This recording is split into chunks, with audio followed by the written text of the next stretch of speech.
So welcome everyone, wherever you are, however you are. Welcome to our special event, a unique dive into something that I think many of you will personally recognize, inner absencing. But first, I'd like to take a moment to acknowledge that Concordia University is located on unceded indigenous lands. The Gayankeyaga Nation is recognized as the custodians of the lands and waters on which we gather today. We respect the continued connections with the past, present, and future in our ongoing relationships with Indigenous and other peoples within the Montreal community. A word about the Center. The Center for Human Relations and Community Studies is the longest continually operating center at Concordia, commencing programming almost 60 years ago. My name is Jim Gavin, along with Marilyn Aziz. We're hosting this special event through the center. So our guest today is Dr. Eva Pomeroy. Dr. Pomeroy is research lead and ULab faculty member at the Presencing Institute, an awareness-based action research organization at the intersection of science, consciousness, and profound social and organizational change. ULab is an online to offline transformative change process offered by MITx, which has served over 200,000 participants across 184 countries in the past 7 years of its function. Eva is a co-founder and managing editor of the amazing new journal, the Journal of Awareness-Based Systems Change, a trans and multidisciplinary open access journal, providing a platform for creative scholarship that brings a first and second person lens to the field of systems thinking and systems change. From 2017 to 2020, she held the Social Innovator in Residence post at Concordia and is currently an affiliate faculty member in the Department of Applied Human Sciences. Her work with participative processes integrates systems thinking, participative action research, contemplative practices, community engagement, and transformative learning. There's so much more I could say about Dr. Pomeroy, but I think it best to have her speak in her own voice. Welcome, Dr. Pomeroy. Thanks very much, Jim. Thank you for the introduction. Thank you for the land acknowledgement. My 2 feet are also planted on Ganyangahagan territory, and they are so with much gratitude for the historical and ongoing stewardship of the land and the knowledge systems held by that nation and others. So thank you. It is wonderful to be here. And I look at the screen and I look at the names, and there are many that are known to me and many that are new. And I'm very touched by your presence here in this time. So just a little framing for the session today. I really, when I put this together, what I held in mind were those of us working in the world of change. And really change at all scales. So, big scale, societal, social change, social justice work, systems change, people working with organizations and communities, working with groups, so work groups and families, one-to-one through coaching and counseling, and even just those of us who are trying to intentionally cultivate some change in our own lives. And, I think we often talk about self as instrument, that in the work of change, the most powerful tool we have is ourselves, and the way that we show up, the way that we pay attention, the quality of our presence, the way we build relationships and hold space around a change effort will have a huge impact on the success of that change endeavor. At the same time, we are, at the same time as holding this awareness of self as instrument, we're also doing this work in a very particular moment. Right?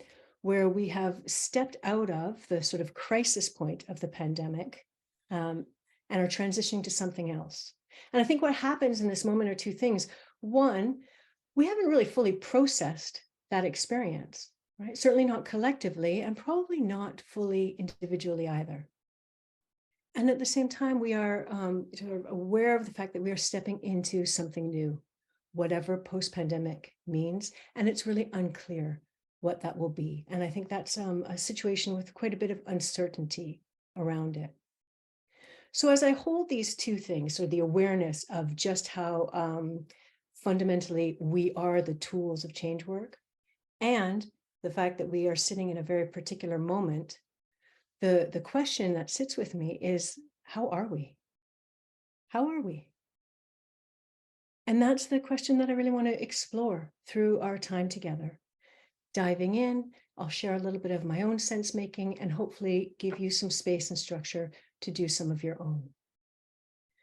So I'd like to start that by moving right into a grounding exercise from which we'll go into some written work. So if you can have pen and paper nearby, maybe get that, but then set it down.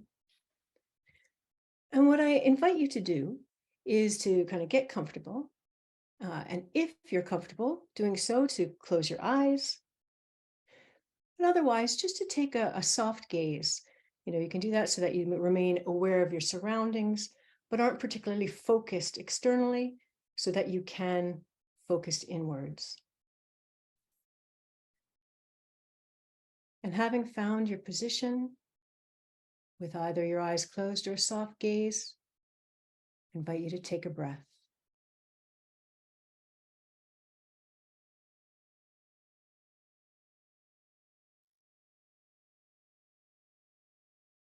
And this exercise is about turning from wherever you've been, whatever thoughts and activities have been taking your attention, and redirecting that attention to this place,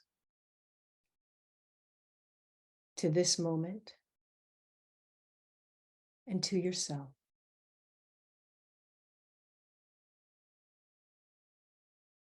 By way of connecting and regrounding in self, you may want to draw your attention to your feet, planted on the ground, and connected with the earth, feeling the strength of that grounding.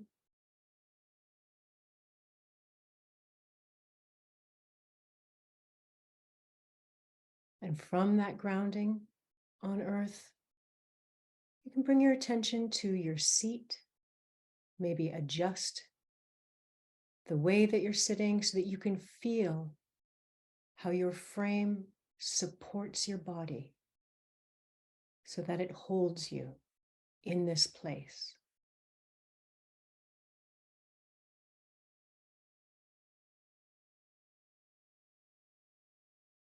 And you can continue to scan upward to your head, to the top of your head and up and beyond. And often we think of that upward space as the space of creativity, of inspiration, of possibility.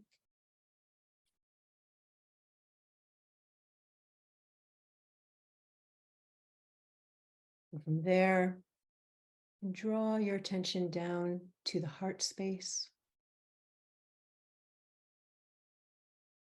Perhaps you can even connect with your heartbeat in this moment.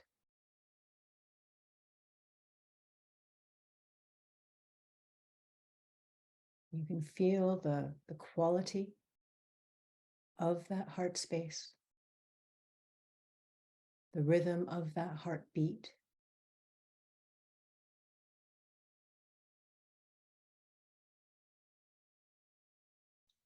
You can pause and take a breath here, sitting in the awareness and the connection to yourself, to your physical being.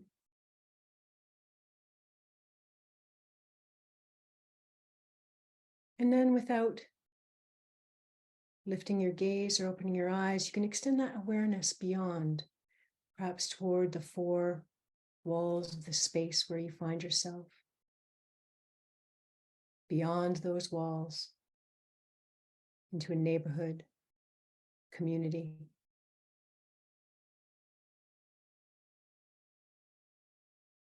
Holding awareness of all of those to whom you are connected.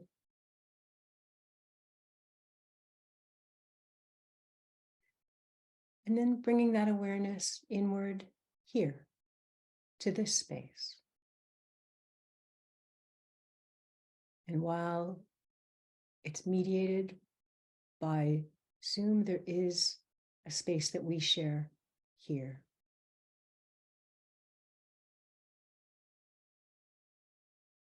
And so drawing your attention to yourself in this physical space, in this social space or social field, in this moment, and perhaps setting an intention for yourself for the next 50 minutes or so that we have together.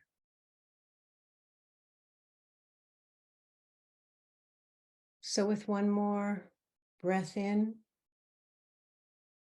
breath out, I invite you to open your eyes, lift your gaze, take your pen and your paper.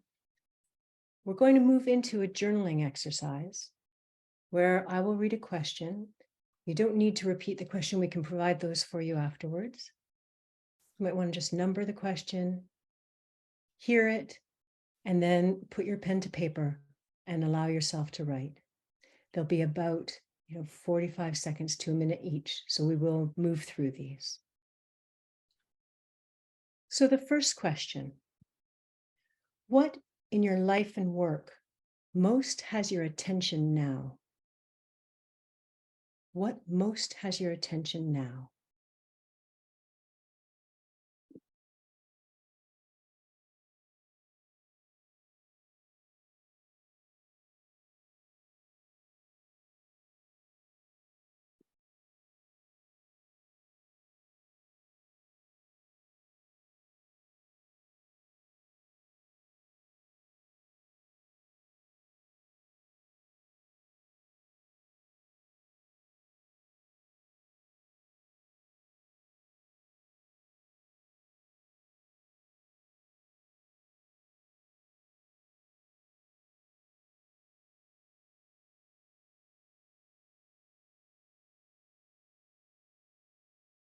Wrapping that up and moving to the next question, question 2.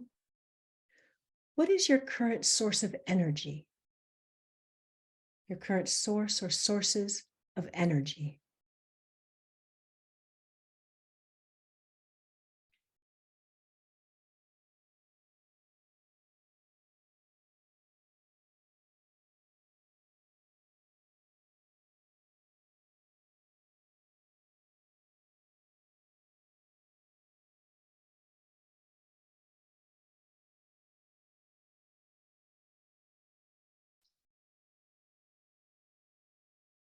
Then wrapping up, moving to question 3.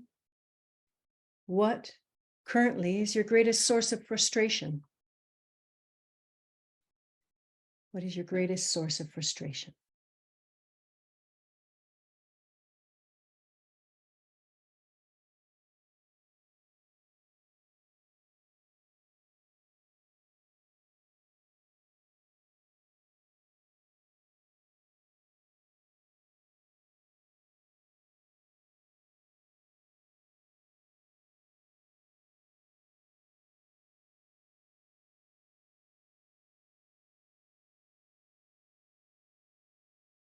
And moving from that question to question 4.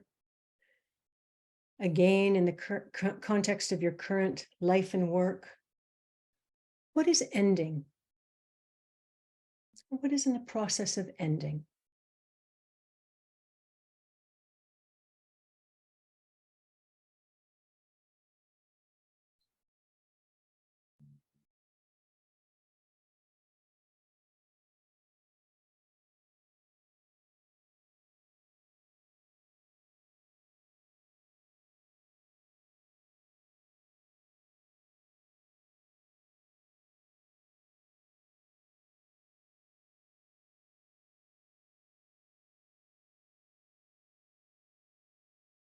And then moving to the fifth and final question.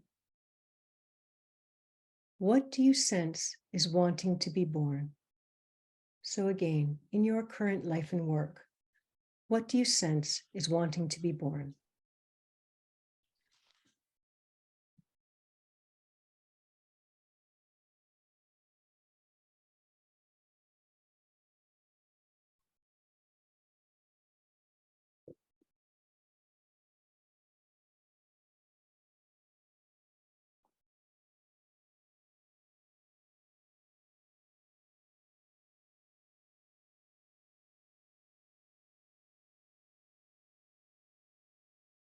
So as you wrap up those questions, I would invite you to just keep your paper, your journal nearby. We'll come back to it in a little bit.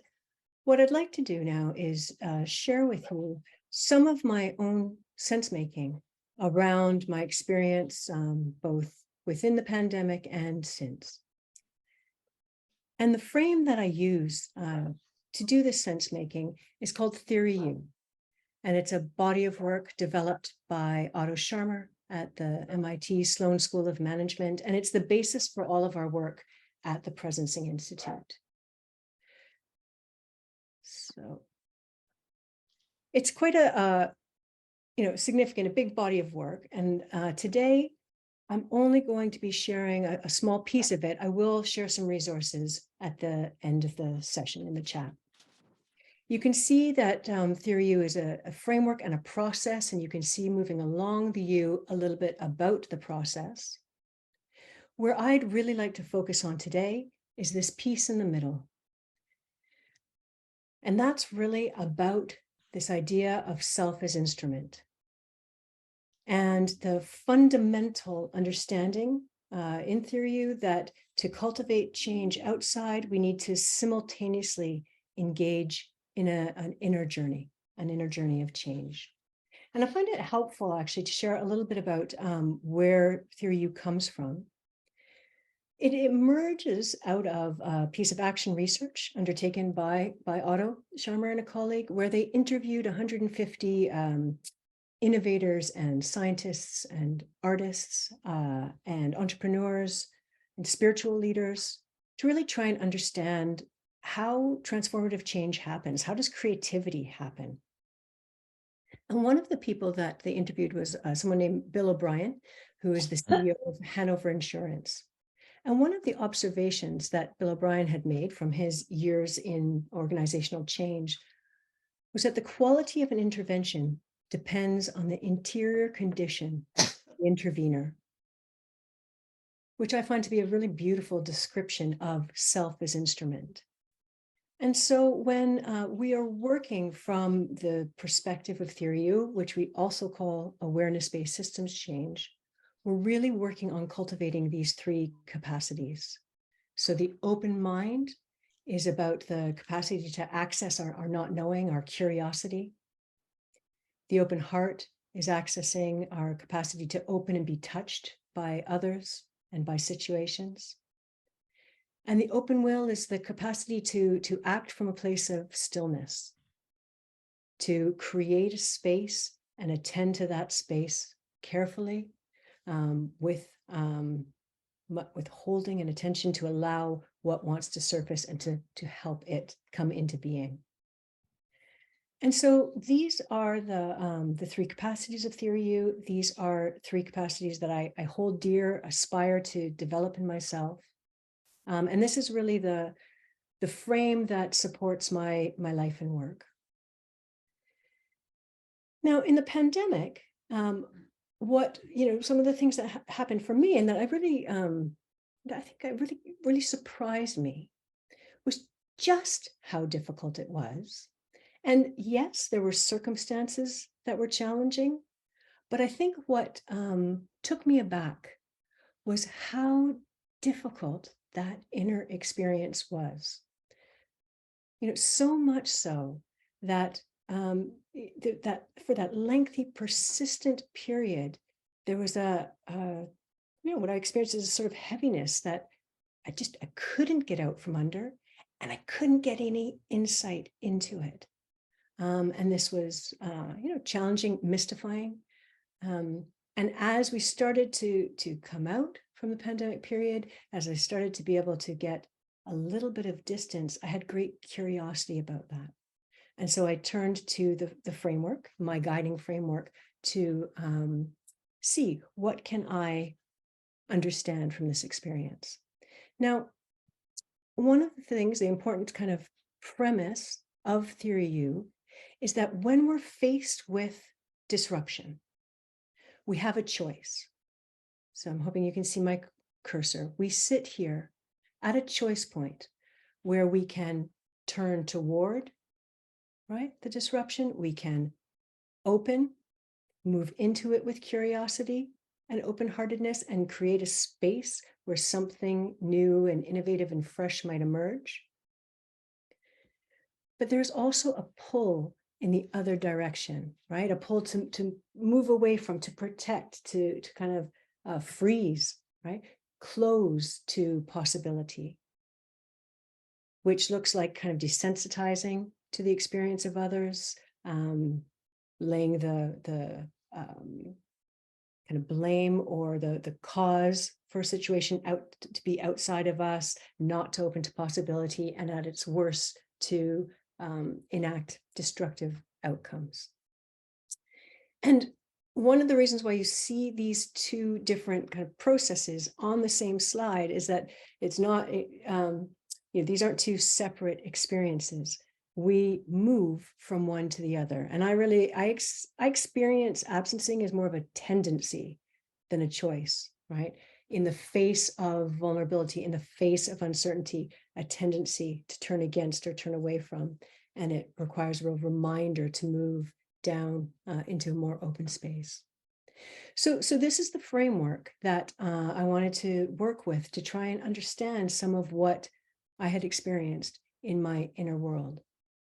But I found that what I needed to do was to look at this framework in a different way. Often in those of us who work with this theory and this framework, think about absencing as our sort of stance in relationship to others. Well, what I experienced was a turn not so much against or away from others, but against self. And so what that looked like for me upon investigation was this experience of taking these qualities that I really hold dear, and seeing them in a version of themselves when they are overstretched, right, overextended. And so in terms of an open mind, the leadership capacity is one of humility. It's being able to say, I don't know, and I have something to learn here. It's really important, right, for innovation to be able to take that stance. But taken too far, I found that that very capacity started to be seeing myself as small, smaller than the other in comparison. And so the sort of version of humility turned against itself became a sense of inferiority. And the root of that was really a loss of connection with my sense of, what is my piece of the whole to do? What is the piece of the puzzle where I can uniquely contribute? Losing contact with that, losing connection with that, led to this sense of smallness. Similarly, the open heart, that leadership capacity, is one of being able to be vulnerable and open to being touched, right? Empathy and compassion. This one in particular, I found that that line between compassion and its version of compassion turned against itself, which is overwhelm, I found that to be razor thin. And often, without knowing it, I had flipped over into the overwhelm, and it often came from just that sense of helplessness, of there being suffering, of not being able to play any role in bringing about change. And again, the real root of that was a loss of connection with my own kind of sense of service and sense of doing what I can, where I can, with the capabilities I have. And then in terms of the open will, that leadership capacity is the capacity to surrender our particular agendas, our egos, our drive to make things happen in a certain way, and instead stay present to the moment, let go of those sort of expectations and drives, but hold the space with great presence to let come the new, the fresh that wants to emerge. And that overstretched became a kind of collapse. Now, it could be collapse entirely, just surrendering entirely. What I found it happened was it was more of a kind of surrender of my own agency and discernment, so that it's just a doing, right? Being pulled in all sorts of directions. And what's interesting about, I think, open will is that it actually requires, a pretty solid sense of self, sense of one's existence in the world and place. And it's actually through that solidity that one can let go. And so these are some of the processes when I turned to look with curiosity at that experience that I was able to sense in myself. And I think that's probably different for each person. And so what I want to do right now is just give you 2 minutes to pause, to go back to your journal and to see where is there resonance or not. What comes up for you in this piece about inner absencing? So let's take 2 minutes to reflect on that.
Okay, so if you can wrap up your reflections there, what I'd like to move to now is, a bit of thinking about how do we then shift? How do we shift from this place of inner absencing to something else? How do we turn towards ourselves? And I think there are probably many ways, and I suspect that just in this group, there's a great deal of knowledge and wisdom held. There are 2 things that came to me. The first was, sort of step 1, to quiet some of the noise. And I know we did a grounding exercise at the beginning. That's part of that. But one of the things that I found particularly helpful was the whole concept of self-kindness.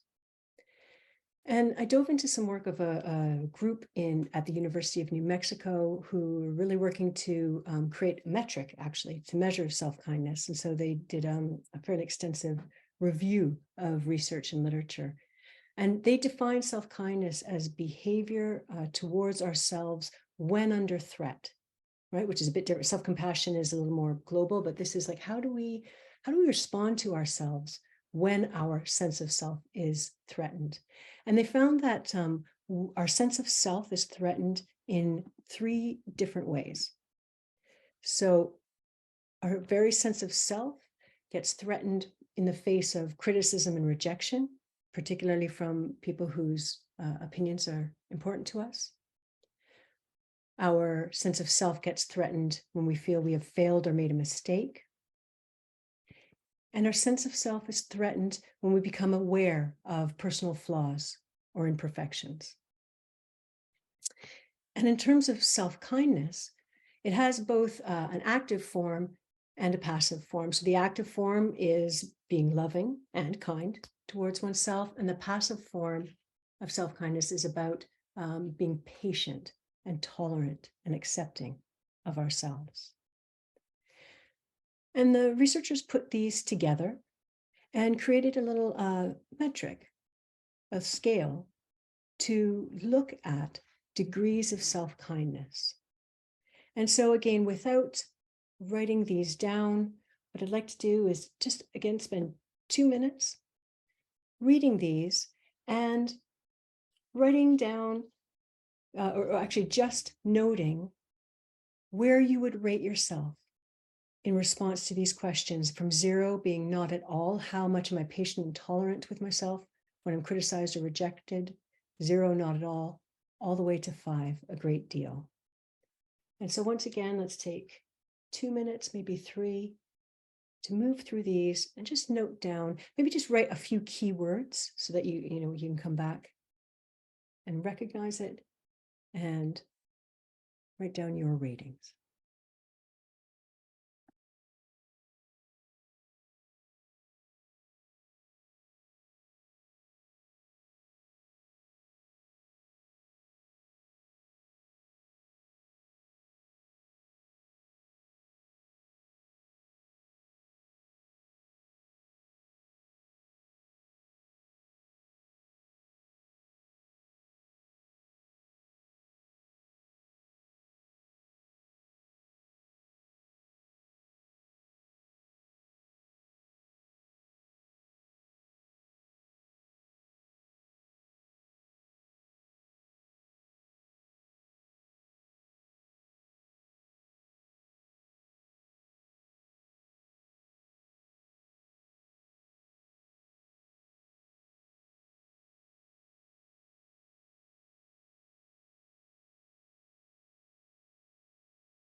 So I'm hoping people have had a chance to take a look at that and give some responses.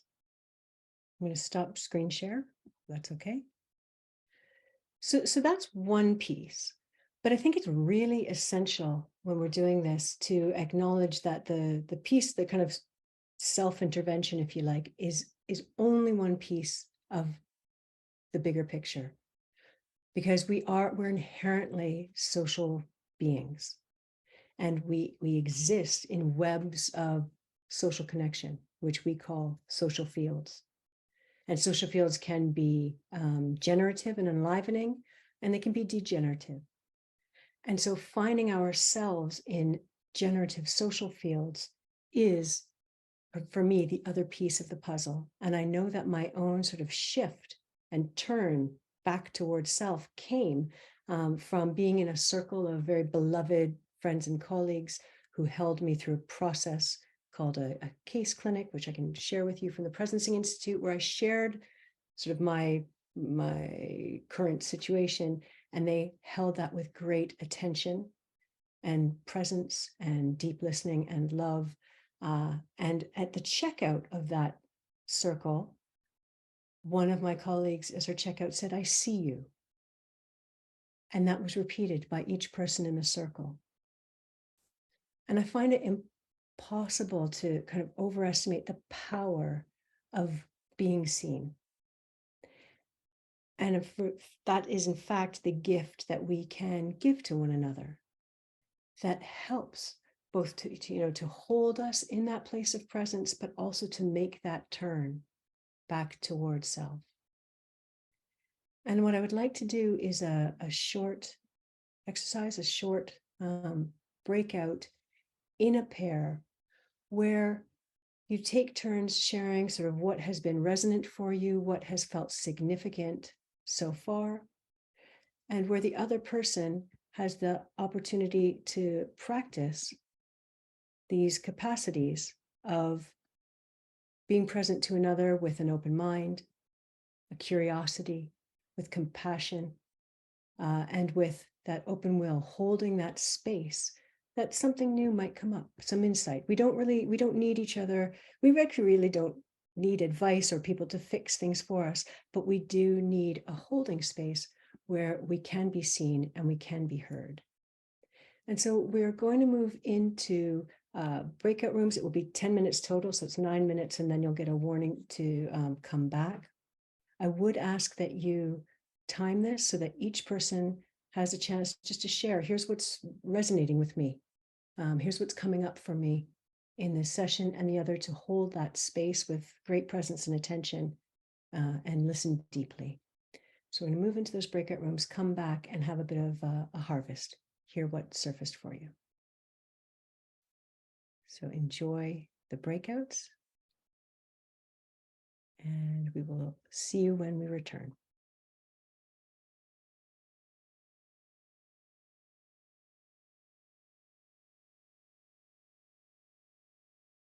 Oh, hello, everyone.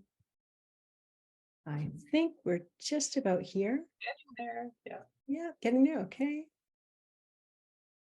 Great. Welcome back from your breakout rooms. What we'd love to do now, what I'd love to do now, as we, are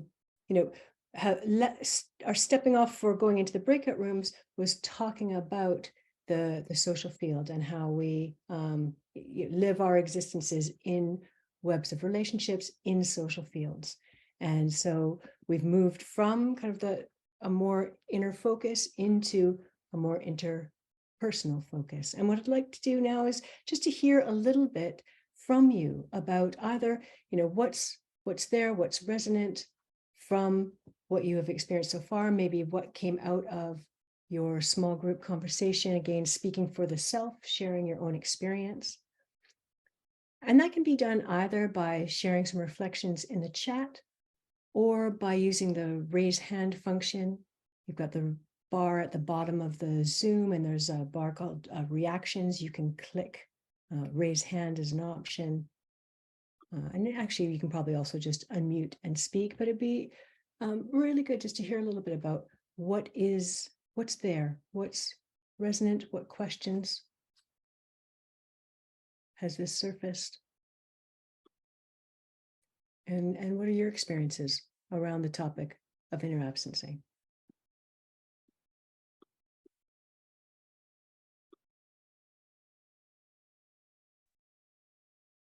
Hi, I can maybe share. I was having a lovely conversation and talking about numbing out, and hadn't associated the inner absencing with numbing out, but that was the feeling that I was just. Yeah. And sometimes we talk about it as freeze, right? Thanks, Brittany. Caroline, hi. Hi. From the conversation, I think what I've noticed is believing the dominant discourse about roles as mother was about giving up, everything I am to be something that I was being told I was supposed to be. Like I was supposed to lose myself. It was almost like that was the job, was losing myself in that role. And so dominant discourse, I think, has lit the fire or kept the flames going around being absent to myself. And role as mother was probably one of those that I bought into, that I had to really struggle to buy out of. Thank you. And the dominant discourse is part of a social field as well. And social fields are powerful. Thank you.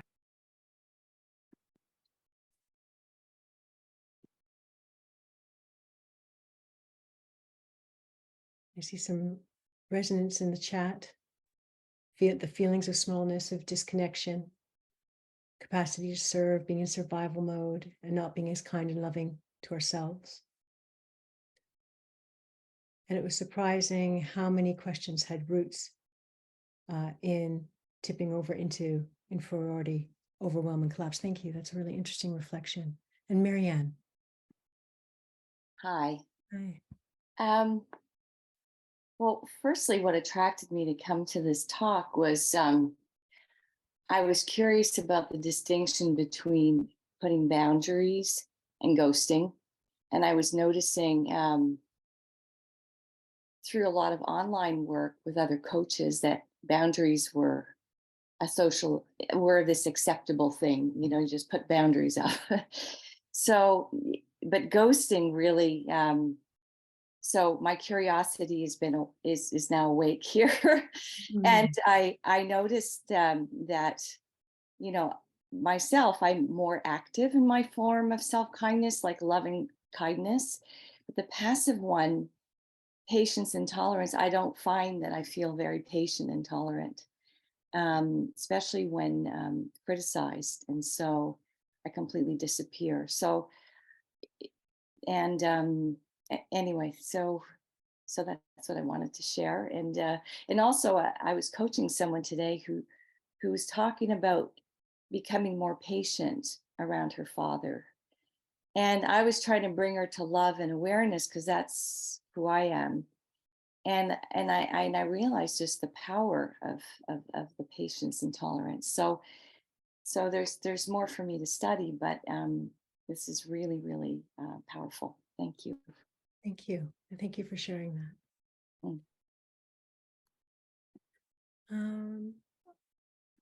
Heather, hi. I think you're muted. Hi, Eva. What I really wanted to say was that when you said in your own journey, it's been a painful, maybe you didn't use that word, maybe that's my word, but anyway, a long kind of journey of slow coming to awareness. I just felt a very, very strong resonance when you shared that. So thank you. Thank you. And lovely to see you. Jenna. Oops.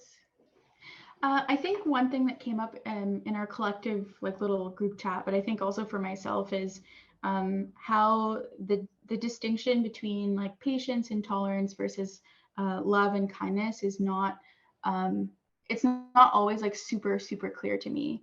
And I think for me, it brought up questions about how do I connect to each of those things? What does love and kindness mean to me? What does it feel like to me? What does patience and tolerance feel like to me? And then conversely, like how are those experiences different? What does it mean to be like present with each of those? So I don't have an answer yet, but I think those questions are important. Yeah, that's lovely. I love the thought too of just putting those in your body. What does love feel like in my body? What does tolerance feel like in there? So thank you. All right, so just a quick check in the chat. Yeah, thank you, Stacy, about lower marks for feedback. That's personal tone, kindness, and higher ratings when it's related perhaps to behavior. Yes, okay. Thank you, Liz. The word that comes to mind when you think about shifting out of inner absencing to inner presencing is you resource yourself. That's beautiful. Thank you. And then from Veronica.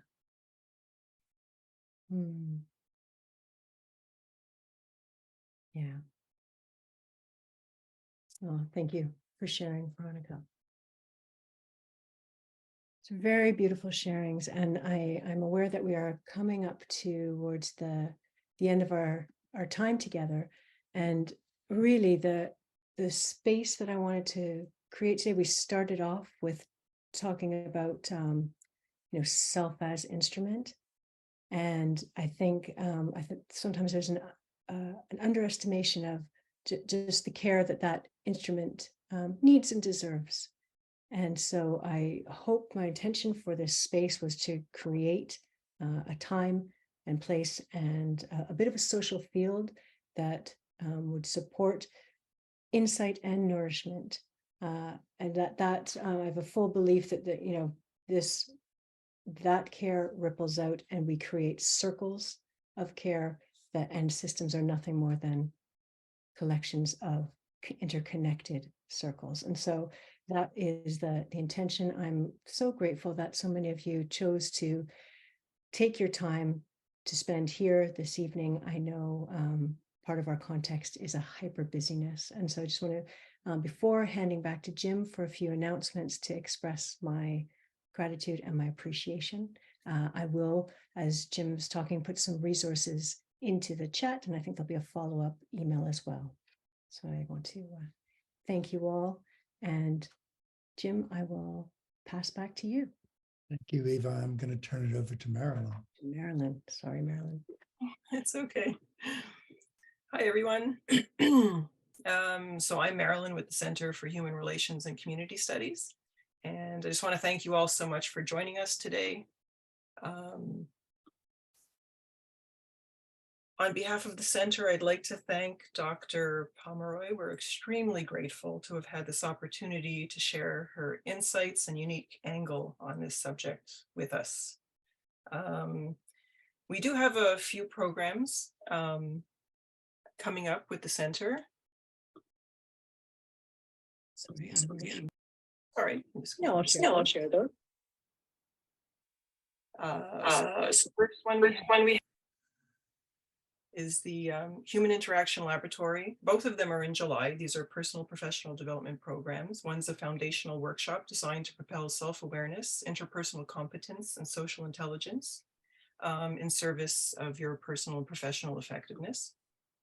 And the second one will be the developing the organizational and personal self, an advanced workshop designed to build greater self-knowledge and fluency in navigating opportunities, choices, and critical boundaries to be more fully the person you want to be at work, at home, and in the world. We are very proud of the staff we have to offer these programs. So I highly encourage you to visit our website to check it out, concordia.ca/CHRCS.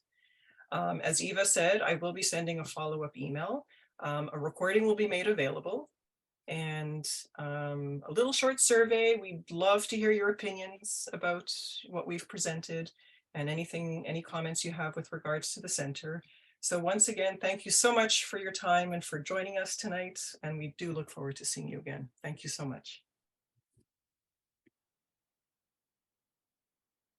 Thank you, everyone. Thank you.